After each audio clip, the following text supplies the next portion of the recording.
gente. My name is Maria Lopez Twina, and I'm the author of the children's book and video series, MariVi the Master Navigator, and the creator of this new podcast, Navigating Dos Mares, or Navigating Two Seas. MariVi the Master Navigator book and video series was created to help children as they navigate life growing up with two cultures and two languages. This podcast, Navigating Dos Mares, was created to help us older kids, or the adult children of immigrants, better understand our childhood experiences and the impact that they've had on our lives. In today's podcast and throughout this season, we will focus on the third book in this series, North Star. We'll share highlights from the book and the why behind the storyline. Hopefully, it will help you better understand your own childhood and provide some insights into the world you were born into. Additionally, we'll be interviewing adult children of immigrants, exploring their childhoods and adult life experiences, and uncover how they've turned these experiences into their superpowers today. The book North Star, which is also available in Spanish, focuses on MariVi's first day back at school after having spent the weekend at home. She's decided that she's going to share her real name with her teacher in class, starts forming a close relationship with Karen, and witnesses one of many future culture clashes at home when the American way of life crashes head-on with the Latino lifestyle. So let's start this new story and see how MariVi goes about claiming her name and her sense of self, still with limitations. I'm reading an excerpt from North Star. MariVi has just woken up and realizes she's got to go to school. Quote, I squealed with happiness when I remembered I'd see my new and only friend, Karen, again, and Mrs. Smith. I was looking forward to seeing Karen. I told myself that, yes, this was the day I was going to tell Mrs. Smith that my name isn't Mary Paz, it's MariVi. As Mama packed our lunches, I realized that I had forgotten to ask her what was in them. I really did not want to have black beans and rice or anything that the other kids wouldn't have. At least now I knew that I could eat popcorn, which reminded me that I told Karen I would get her popcorn at school today. Just as I was getting ready to ask Mama for some money, Abuelita came to give me a hug and put some coins in my hand. Abuelita, MariVi's grandmother, was always like that. She always knew what I needed before I asked for it. I thanked her with a big hug and a bigger smile. At school, as we made our way to my classroom, Isa tried to hold my hand, but I wouldn't let her. The last thing I wanted her to do was hold my hand. No one at school held hands the first day I was there. I didn't want her to hold mine. I was a big girl now. So let's look at this excerpt in a little more detail, unpacking some of the elements in this story. MariVi is ecstatic that she's decided that she's going to claim her name and herself in the process. We've heard in previous interviews the importance of one's name, and we all know firsthand how we feel when someone validates us by using our preferred name or dismisses us by not calling us by our favored name, or purposefully Americanizes it, such as Mary, not Maria. It tells us we aren't very important. We aren't special. We're not unique. And most importantly, we aren't memorable. MariVi at an early age recognizes this reality because she has felt uncomfortable since the teacher mispronounced and Americanized her name. The mere fact that she knows she's going to claim it is enough to change her outlook and her state of mind. Secondly, the role of Abuelita, or grandmother, in a Hispanic family is critical and sometimes minimized in literature or in media. It's a much more active role than that of typical American families who are much more self-reliant. For collective Hispanic families, especially those in multi-generational households, the abuelita is more than just a maternal figure. oftentimes she is the keeper and chief provider of family lore, languages, values, remedies, memories, ancestry, religion, spirituality, and more. She is often the stable force in the family peacemaker, the sage, Lady Wisdom. MariVi's Abuelita is no different. She seems to know what the grandkids need before they can voice their needs. She is a quiet, forceful presence, always present, quietly disciplining, helping, and nurturing all who live in the household. MariVi's relationship with Abuelita is a sacred one. And today, like most days, she nourishes MariVi, providing her with the means to keep her promise to Karen and to share a snack with her new friend. Finally, in this section of the book, Isa, MariVi's sister, tries to hold MariVi's hand, but MariVi won't allow it. As part of a collectivist family, Isa feels responsible for her younger sibling, and physical proximity and guidance is an unspoken tenet of collectivism. Family is paramount.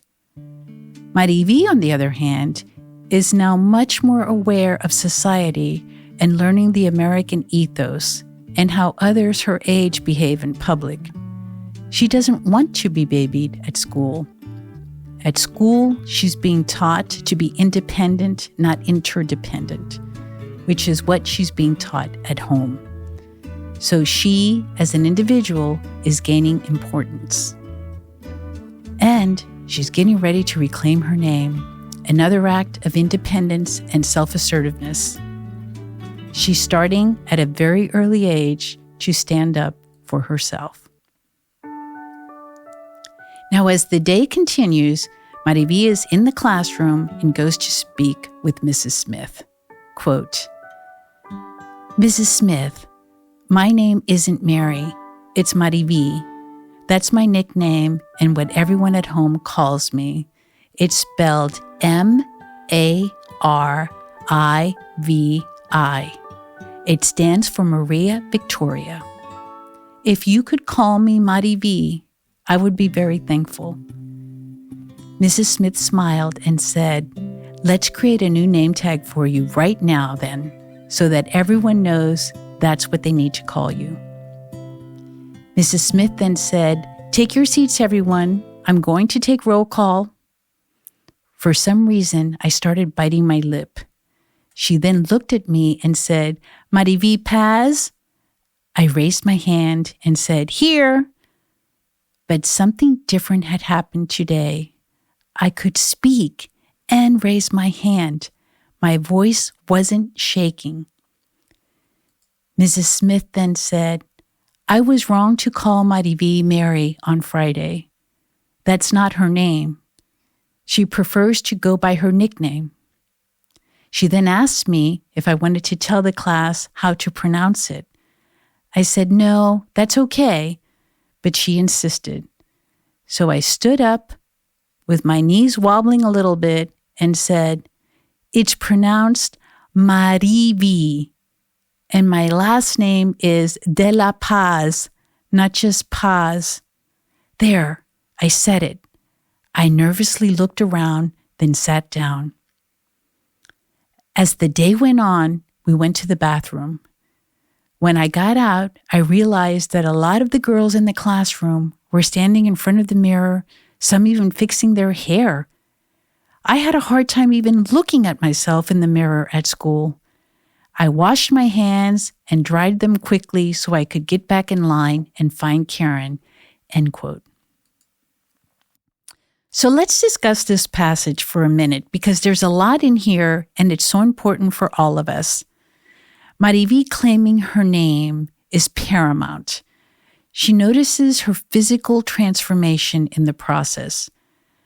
Prior to this event, she was very nervous and insecure. And now, post-name correction, her knees wobble a little bit, but that's really it. Like a newborn calf, Struggling to find firm footing, MariVi is stabilizing her body and her sense of self so that she can move forward. A critical moment which is matched by Mrs. Smith's apology and assurance that now and in the future, she would be called by her preferred name. Additionally, the fact that she requests MariVi to pronounce her name carefully so all can understand is also significant. Every letter and syllable matters. Just like MariVi, every part of her name and herself as an individual is important. It makes up the greater MariVi. We end this passage by a scene in the bathroom. MariVi takes a moment to notice other girls brushing their hair and looking nice. Yet MariVi has a hard time looking at herself in the mirror. Why would that be? Is it because she is still part of a collective, just starting to identify as an individual? The collective and collectivist societies take precedence, not the individual. Is it because she's still feeling insecure? Doesn't have a brush with her? Has thicker hair than her friends, so it's not that easy to brush? Doesn't look like the other girls?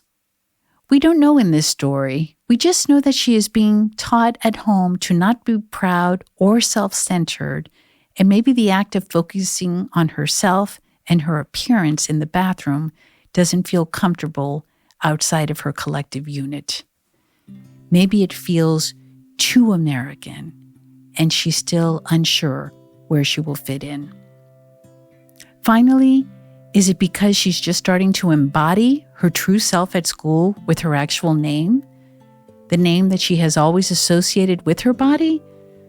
The name that ties her body to her sense of self? Could the dissonance that she has been called something that she couldn't relate to still be somewhat present? Today's podcast is filled with experiences many of us have had as children. Reclaiming one's name and the euphoria that it brings is critical to developing a sense of self. Having family members like MariVi's Abuelita is a source of great comfort and many times an overlooked treasure. And growing independent and being embarrassed to appear collectivist by withdrawing Isa's hand while walking in school begins to show growth and cultural awareness. We'll explore these in greater detail in future podcasts.